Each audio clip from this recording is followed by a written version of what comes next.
At a certain point when driving through downtown Los Angeles, you'll notice that the street signs start to become Korean. That's because you're heading towards Koreatown, cultural epicenter of Korean culture in America. For me, these signs are an indicator that a food adventure is about to start. A food adventure that is both weird and wonderful. When visiting a new area, the first thing I like to do is check out a market. You learn a lot about the culture of the area through the market and what they have to offer, and the Koreatown Galleria is no exception. You learn about the flavor profiles that go into this food, the type of proteins they use, the fish, the meats, the vegetables. Fermented fish flavors, pickled vegetables galore, enough crazy, spicy, sour, salty flavors to make your mind boggle. What you see here is all types of banchan, or small plates, which are served on a traditional Korean meal at the center of a table and shared. It can range from fermented fish cake to kimchi, Korea's most famous food item, which is pickled fermented cabbage, sometimes buried under the ground for up to 3 years. Let's not forget about the snacks.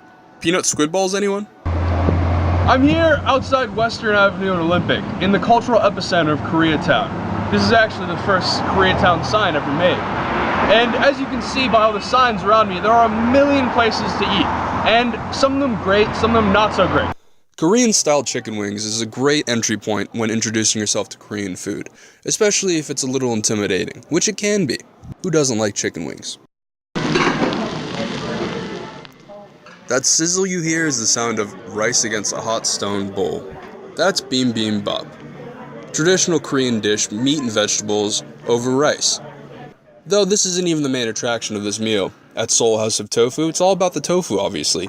Soft, velvety, buttery soft tofu that melts in your mouth, served in a hot and spicy seafood broth with all sorts of little critters in there. And of course, it's served with banchan. Don't forget to crack an egg over it.